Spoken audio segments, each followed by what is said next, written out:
we're going to learn all the good stuff about the history of the club. Might even learn some of the bad stuff. I do want to let you know that there is a memorial garden next to the chapel. I'll bet there's a lot of you who didn't know that was even there.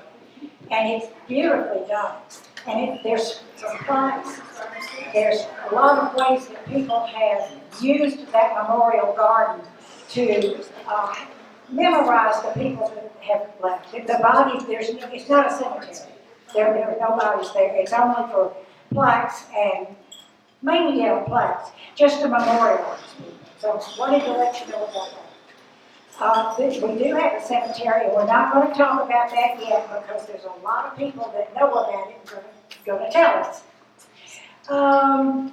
Back in the days when we first joined, one of my favorite things that you never made a reservation. You came in on Friday night and you hung around the bar, and whoever you met at the bar that you liked, that's who you ate dinner with, and that was fun. That was fun. There were no restrictions. We had a good time doing that. I do want to ask if anybody knows about this. Paula Brunetti, in her walks, found a rock cooking stove way back down there in the woods. And it's beautiful. She took a picture. And when my parents bought the house that I grew up in, there was one of those there. They had a barbecue pit, and they had one of those there. If anybody knows, so the reason I'm saying that is it's probably 80 to 100 years old. But it has the lids on it and the rounds for the stoves. So if you want to be real vigilant here, call Paula and find out exactly where it is and take a look. But if anybody knows about it, we'd love to have the information. Well, we have this morning for wonderful, wonderful knowledge. Ann Odom was able to talk with Carol about everything. Her daughters will not let her out of the house. They say she is too frail to be around people because of the virus. So Carol Bruce went over there and got a televised or, taped, whatever, her commentary. And Craig Wolf has been working on that and editing it and making it perfect for us. So we appreciate that. And also, he and Andy are going to tape this whole thing so we can look back at it and we can show it to husbands and whoever's interested, new members, whoever's interested in seeing it. I guess that's it. Please do not ask, love this, do not ask questions of the speakers because the next speaker might answer their question. After it's all over, I'll stay here all afternoon and answer questions that I can and listen to it. So just hold it until it's over. Thank you.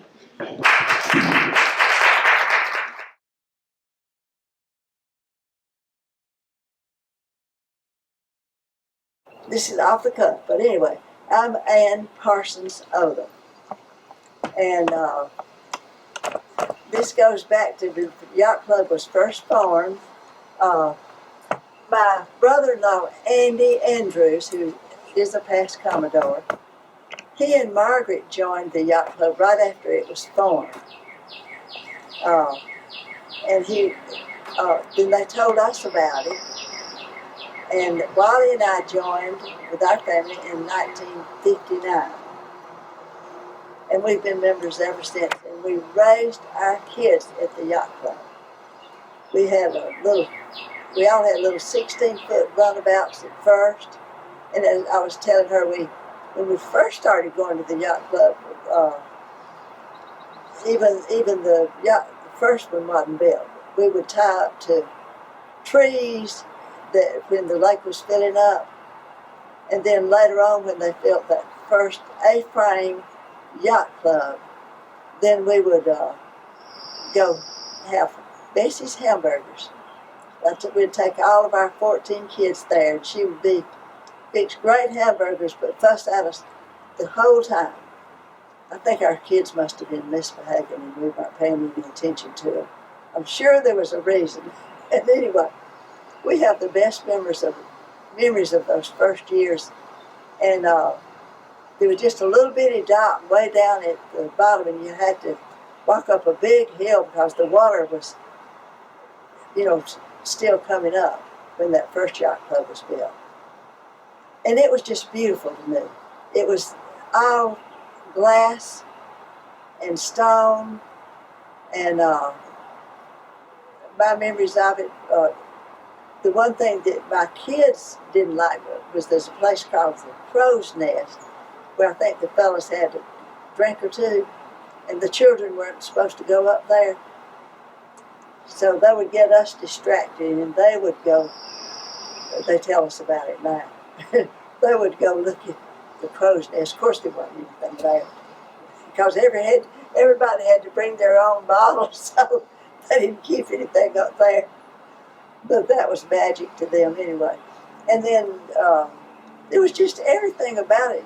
We were usually the only ones there on Wednesdays, and so we got to explore the whole area.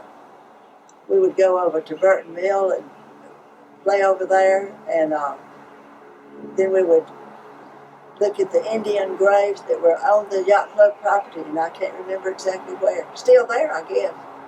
I don't know. And we would tell Indian tales, and we would find some arrowheads too, which proved that there did used to be Indians there. So anyway, our early years and later years, all of the years have been great at the yacht club. I don't know what we would have done without it, actually. It influenced our lives and the lives of our children, because they all went on to be water skiers and play in the water, met their spouses, half of them water skiing, and went on to Callaway Gardens to water ski, and actually it influenced our whole existence, that's all I can say. And we loved every minute of it.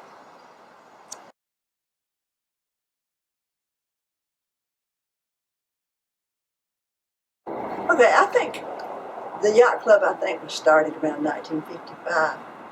I knew the story at one time about the fellow that had the idea. He was in the hospital, and he thought we need this.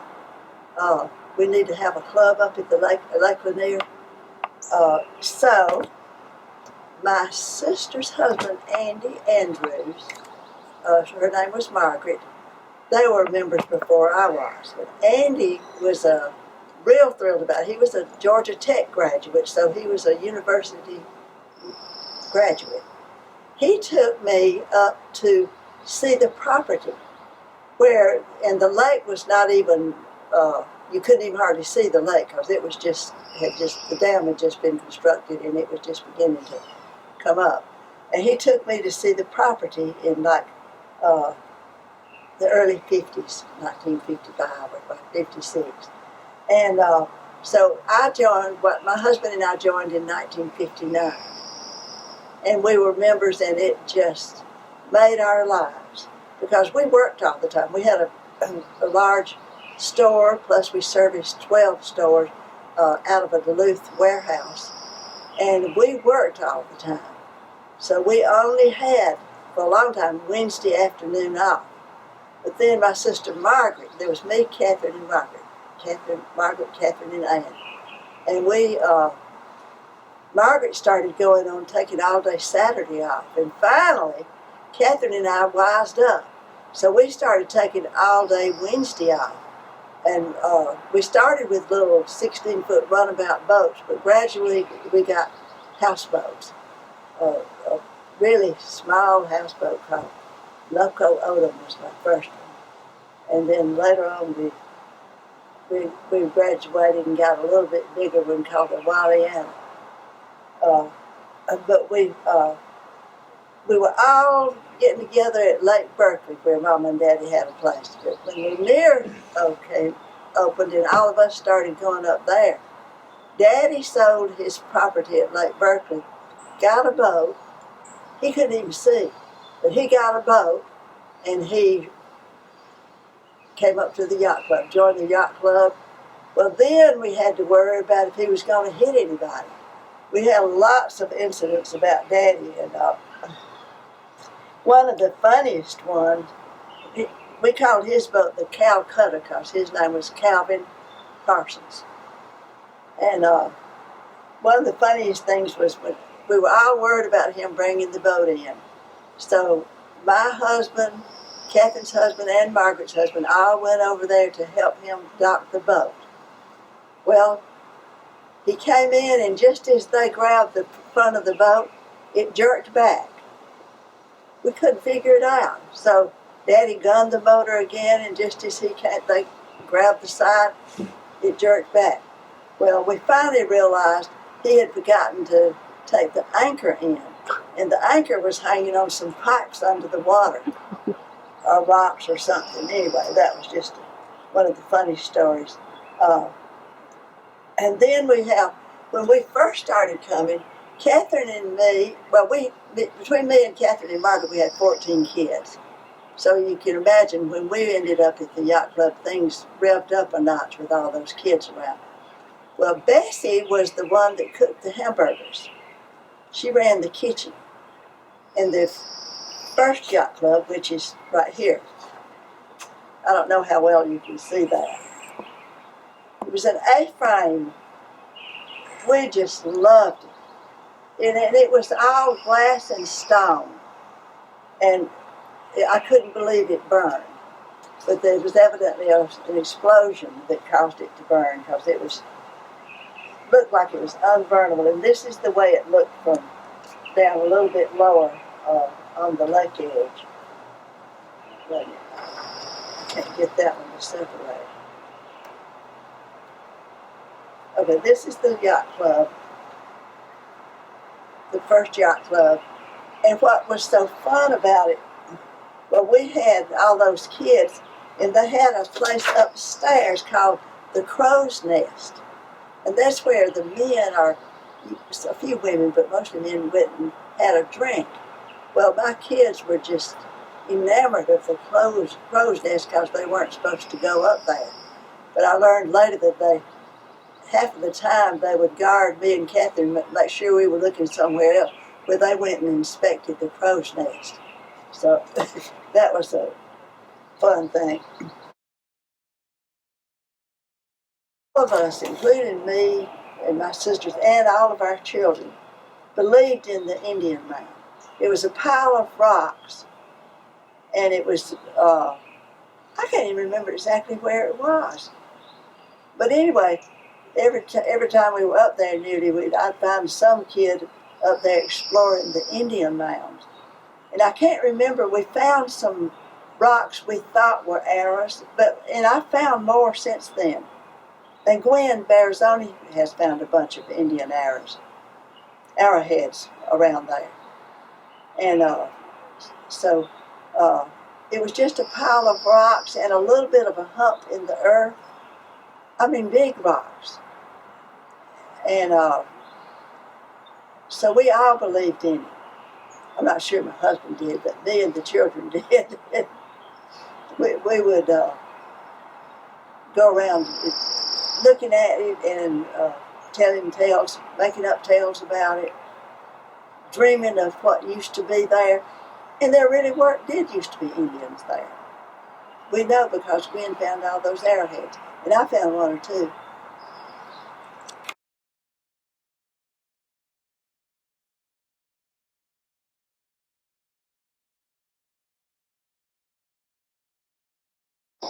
Now, this was my husband and this changed our lives. From then on, we raised our children on the, I keep forgetting. We raised our children at the lake. They all became water skiers and ended up skiing at Callaway Gardens back when they had that fabulous ski show. And actually, 2 or 3 of them met their husbands there. We should have known to be worried about that. My daughter Cindy married her husband Marty, who was the jumper at Callaway, ski jumper, and I think Betty Andrews met Ted there, and Betty's still a member of the club. We lost Ted, who was my nephew. We lost him several years ago. Here's Ann and Wiley, and this was on the, I had fleet review, and this was me and Wiley on the day of fleet review. And we had Mary and Frank Bullock on the boat with us. And he was dressed up like Uncle Sam, and we had the boat all decorated in red, white, and blue. And Tom Gresham was with us, and the name of the thing, and we had it on the side of the boat, and I couldn't find it, is When the Saints Go Sailing By. Because we were the saints up on top. We even had a electric piano, a piano thing up there that I was playing while they sang. So that was a fun fleet review.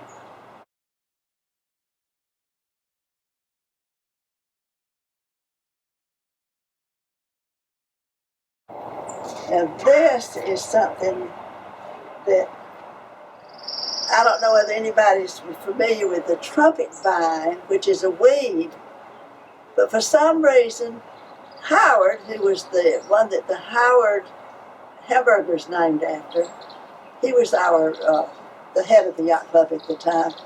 He was interested in this, and I was too. And I did a painting of the trumpet vine that I could show you in there. But this was right by the boat, the dock, the boathouse. The store, I can't remember what we call it now. Anyway, this was right there. And for some reason, that brings back great memories of the yacht club. And where my property is, which is on Yacht Club Road, right, not too far from the club, we've had droughts.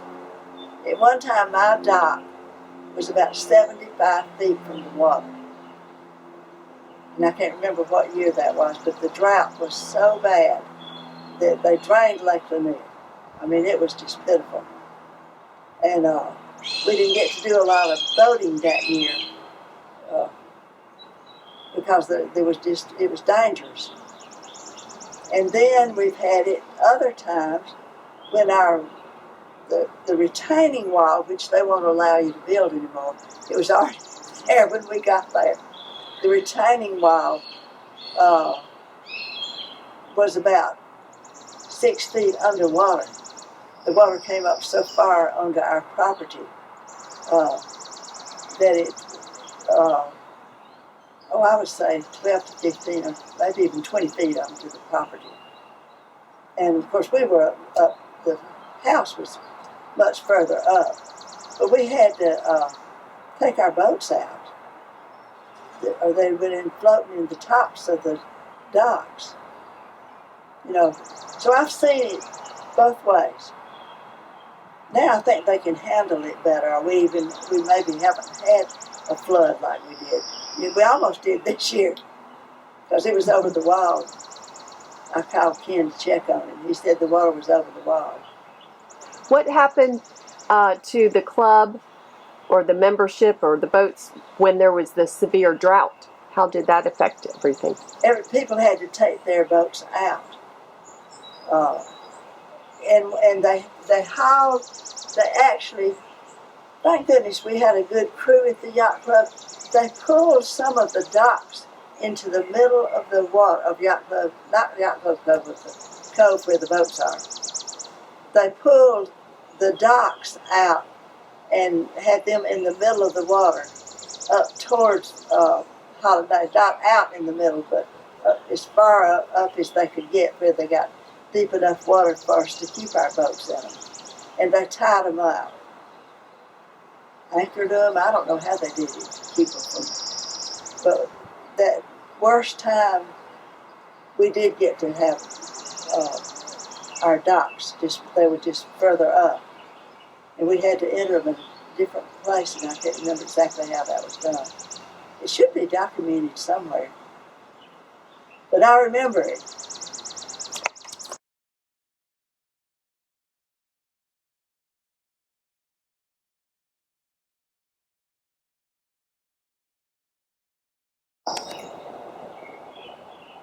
they had let me think what happened there. They had concrete down for a little ways. It may still be there.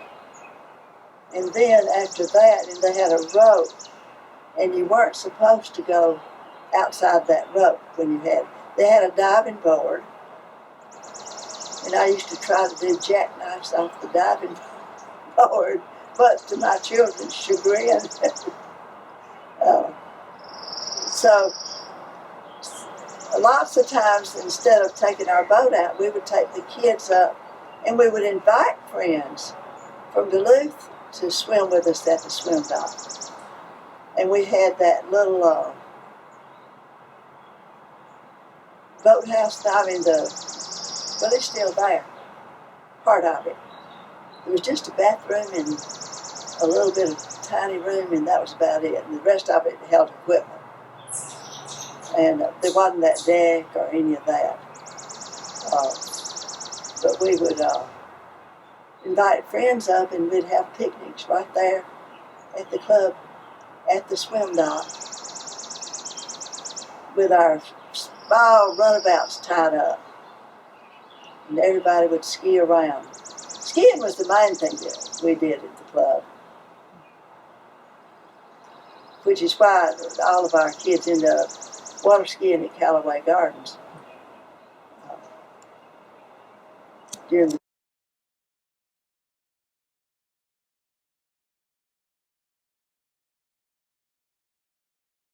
the other thing about the club, I guess the thing that really means the most to me is I got to play the piano for the Yacht Club Church. We had a few times out of before it burned, and then in the Yacht Club now, before they enclosed it, we had it on the porch of the Yacht Club. And I have some pictures here. This is the back of Frank Bullock. And this is when we had the Yacht Club on the porch of the Yacht Club. And I played the piano. And we had Tom Gresham, the most delightful man. He led the singing. And sometimes we would do a duet together. But anyway, Tom was just wonderful. I'm just going to drop that on the floor. This is the old piano that we rolled out on the porch every Sunday, and then rolled it back in the Yacht Club. And one of my favorite things, and the thing that meant the most to me, was the building of Bullock Chapel. And I played the piano till Gwen took over, Gwen Barazoni. And sometimes I would take my keyboard and we would both play. But then she took over playing the piano, and I just love her. But what was I going to tell you? Oh, when they built Bullock Chapel, and Frank Bullock was there, and you can look to the right and see the water, you can look to the left and see the water. Sometimes you can see foggy clouds coming in, or rain coming in from the Holiday side. And everything about being up in Bullock Chapel has been magic to me. It meant so much. Even the one time that Margaret's husband told his story about World War II, he was on the Normandy. He never talked about it until one day at Bullock Chapel. He told his story about World War II. And I think Cal, Andrews, who is still a member of the club, has a video of that, which would be interesting to show sometimes at the Yacht Club.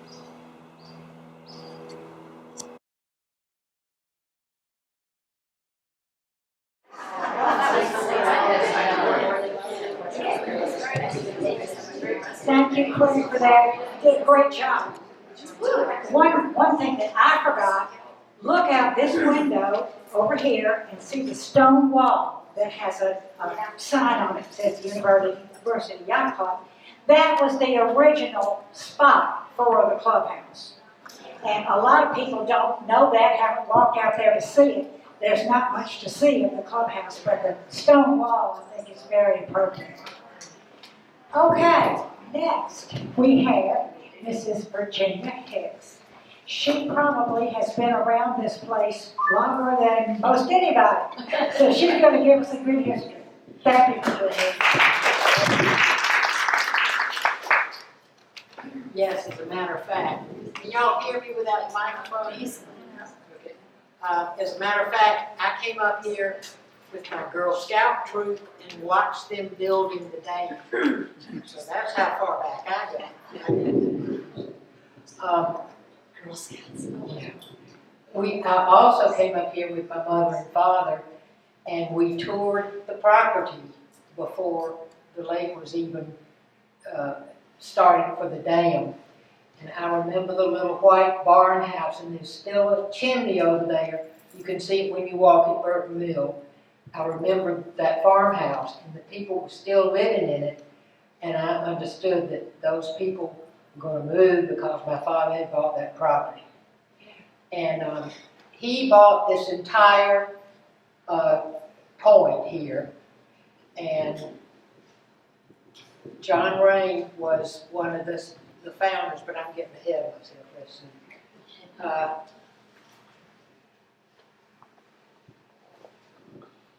Bob Martin was the one who had gotten the idea of the yacht club, and he appointed John Rain to find a place to have it, to establish a yacht club.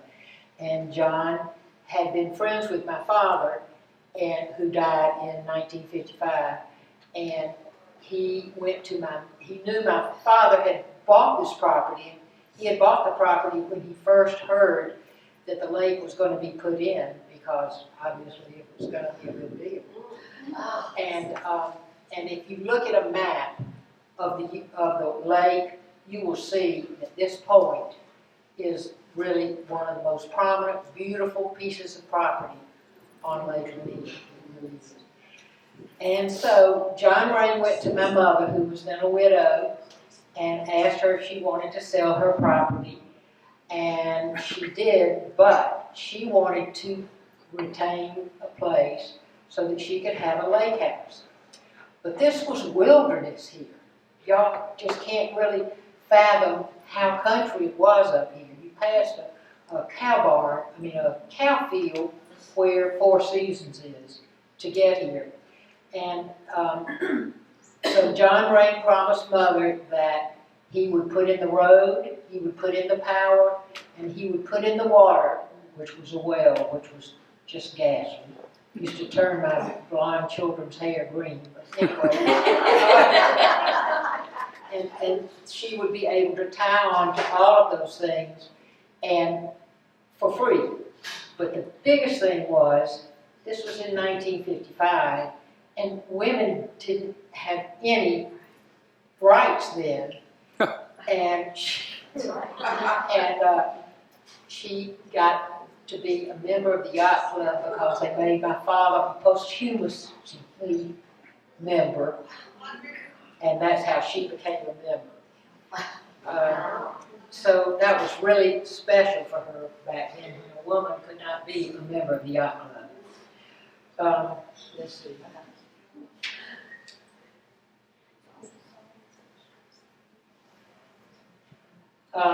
The gates of the dam were closed in December 1956, and the Chattahoochee River became the Lake Sidney Lanier, named after the Georgia's poet laureate, and the lake began rising. There was some talk at the time of possibly naming the lake after the very loved coach at Georgia Tech, Bobby Dodd, but they decided that Dodd Dam was not very good.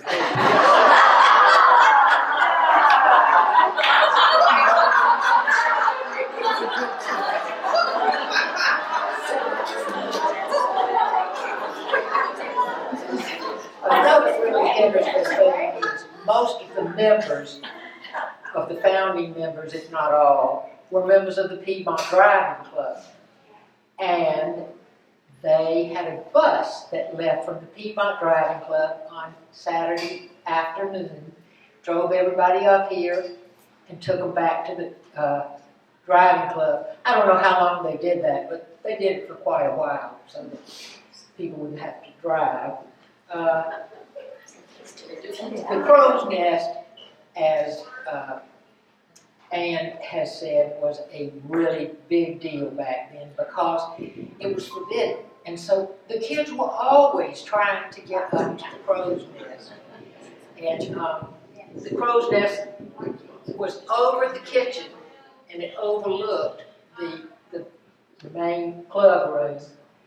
And the early bylaws were very resolute as far as not allowing children up there. I guess they thought it would pollute them or something. But Were women allowed? yes, women were allowed, believe it or not. But anyway, and they also said that no drinks were to be mixed downstairs. You had to have your ice and your mixer and your bottle upstairs. You could not keep downstairs on your table. And it also said that, now I don't remember this, but what I read said they did not allow beer cans or beer bottles. This was before people drank wine. They didn't say anything about wine bottles. And of course, that's why we don't have a pouring license here. Hall County was dry, and you had to bring your own bottle, and brought up a couple of times in the meetings that we should really have a bar and a bartender. That has never passed, and I don't think it will ever pass. I had my rehearsal dinner here when I married my husband. 2 of my children have had their rehearsal dinners here, and the last one that had his rehearsal dinner here, I had to apologize to everybody for making them drive through the Friday night Atlanta traffic to get up here, because we had lived in Atlanta and we didn't realize what a chore it was. And one of my grandsons got married here in Bullock Chapel, so we really have a big history. We've had a lot of family gatherings at the pavilion and all. We knew the pavilion's name. We knew that. Yes. Tia and Phil Carswell were charming people. I think Tia's still a member. She doesn't come up very much.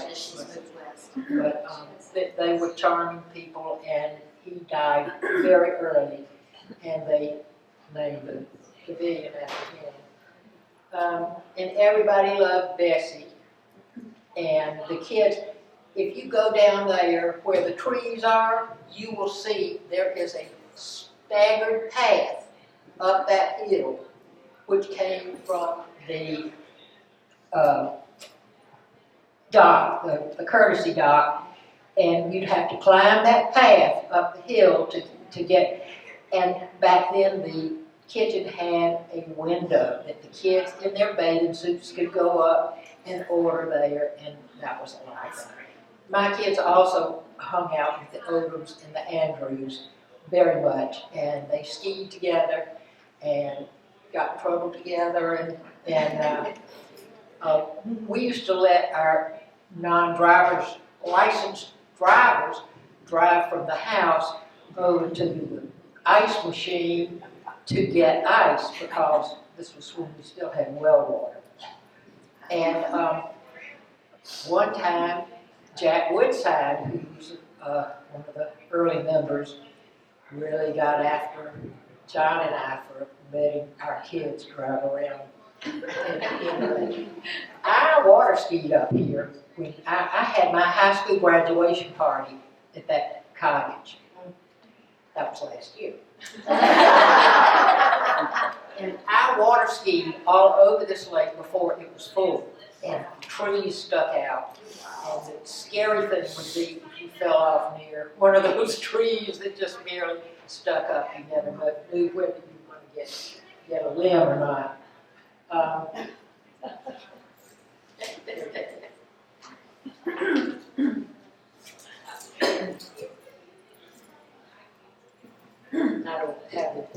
privilege like Ann did of, Being edited.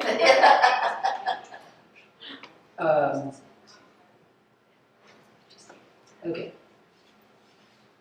Mother did fulfill Daddy's dream of having a lake house up here, and she built the cottage in 1958, which y'all, a lot of people don't even notice that driveway is there. It's the first driveway as you come in the club, and there's a low rail fence. And the first house was the cottage that Mother built just as a weekend run to. And then she, in 63, she finished her house and moved in up the hill. And she moved in on the day John Kennedy was shot.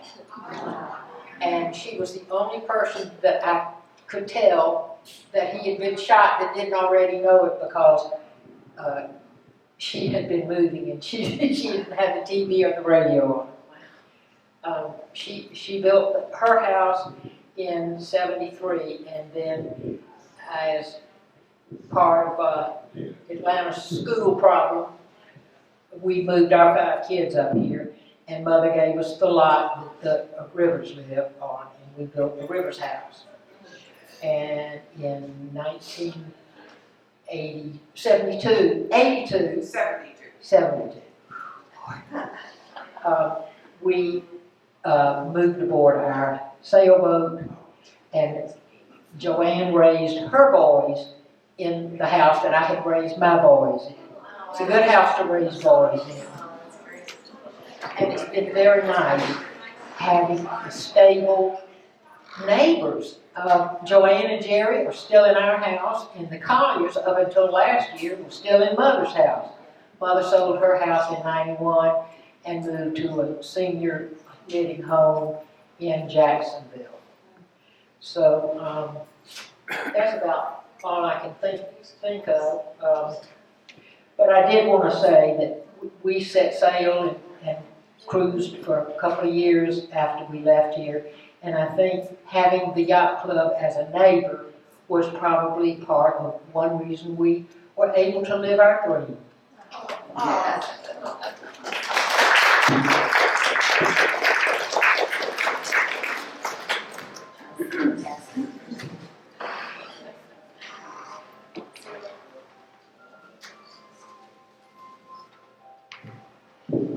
Thank you, Virginia. That was just great. Thank you so much for all of that information. And you presented it beautifully. Next, we have Sue Diamond, who has been here a long time, and she has brought the pictures that are back there on the table. Please look at them, enjoy them, but touch them as little as possible so we don't get them sticky.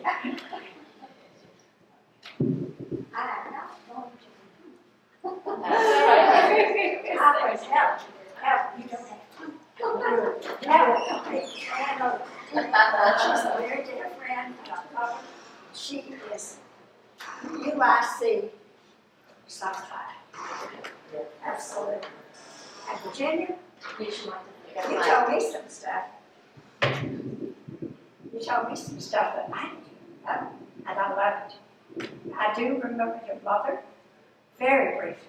With John Ray, I don't know that. Very good looking man. He was also a referee for Georgia Tech. Yeah.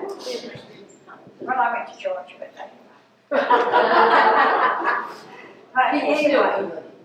anyway, y'all, the books up there from the archives, they're just fabulous, fabulous. And you should read them, look at them, see the pictures, and I have just a few things to say. Okay. Thank you. Okay. The biggest houseboat of UIC belonged to Bob Fausto. You know how big it was? 50 feet. Ooh. Everybody thought that was unbelievable. It was wonderful. And he and his wife were wonderful, wonderful people. And Caleb Clark told me to say this, that Ed and Betty Savelle, I don't know if y'all remember them or not, some of you do. But anyway, he was a Commodore. And he never got a houseboat. He never did a good job bringing that houseboat in. He'd always get whatever, couldn't get it in. So people off the dock would come out. Oh, you're going to get your boat in. You're going to do this. And he thought they were coming out to say, welcome, we're so glad to see you, opposed to what they really were doing. And then I'll tell you about Joe Striper, the fish. I had a friend, I don't know if y'all remember her or not, Don Fairchild's wife. Pat Fairchild, his first wife. Okay, she was married to the Commodore, Don Fairchild. And she had a striper fish, and she fed a striper fish named Fred. Okay? When she came up on the weekends from Stone Mountain, where she lived, she'd come up and she'd lean down and she'll call Fred, and he would come swim up, come up to her, come up to her, and she would pet him. One time, she came up and he was wounded. She reached down and put a Band-Aid on his And I know this is true. I saw it happen. And so did Greg and Dan Hayes. We were talking about it the other day. Yeah. So they know. That's like Aida and her fish now. Yeah. But anyway, the books are there. Albums are awesome. Just wonderful. So y'all, and new members, if you know new members, tell them to read them. Look at them. See the pictures. A lot of fun for a long time. Awesome. This UYC, I cannot tell you. We joined in 1975, and it was the most fantastic thing, I think, that my husband and I ever did together. And I know after he passed away, it's been the best thing in the world for me. I could have been rocking in the chair and done with it. But I'm not. My friends here just can't. I can't tell you. This man right there is laughing up a storm, Andy Sparks, because he knows. We used to go on cruises. I'm going to tell something about you. Uh-oh. Wait, let me cut the camera off. We were on a cruise down the BVI's, and I think we were told not to do anything wrong, not to go up the mast, not to do anything. Looked up one day and I said, what is this up on the mast up here? Oh, that's Andy. Flying around waving to everybody on top of the mast. Okay? That's what I'm going to say about you. Thank you. Thank you.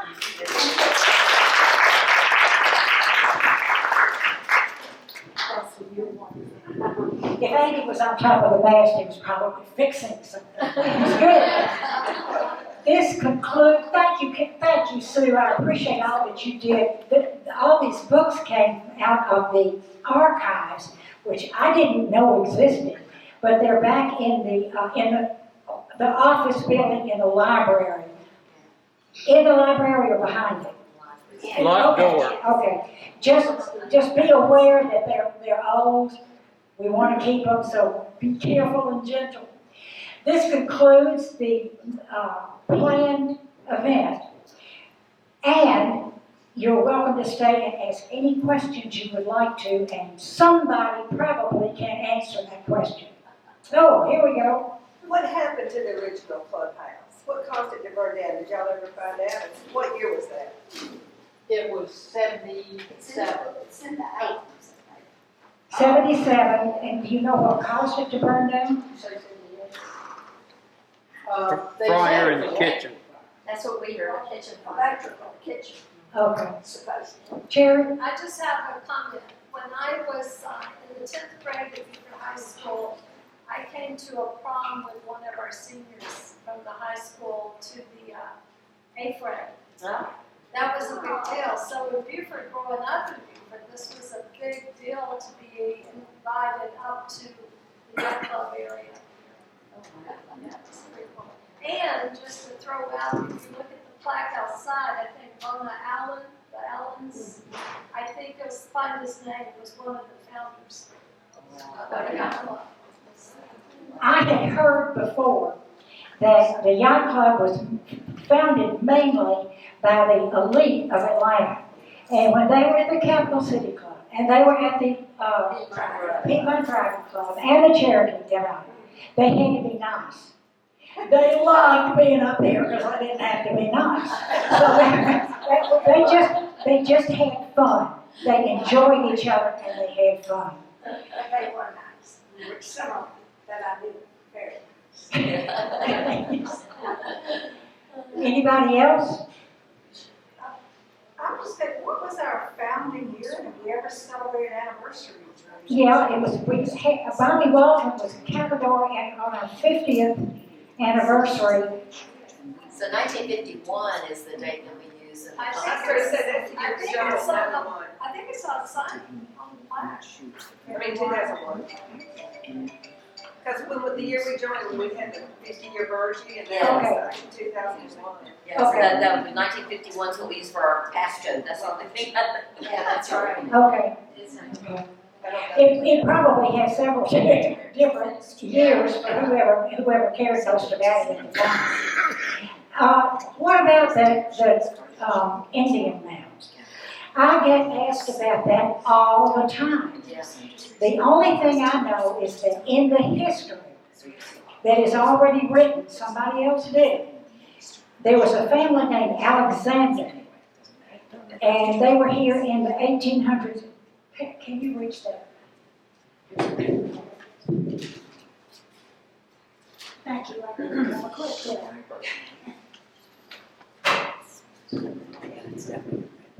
They came. They came searching for gold. They fought in the War of 1812. They had a plantation of approximately 650 acres at this site, which at one time was part of Franklin County and subsequently became part of Jackson County before it became Hall County. Okay. William and Sarah Alexander are buried in this cemetery, with both burial sites being located under the large stone crypt that still stands. John Black, a Revolutionary War soldier, and his wife Mary Black are buried there. William and Sarah Alexander had 4 children. They are all buried there.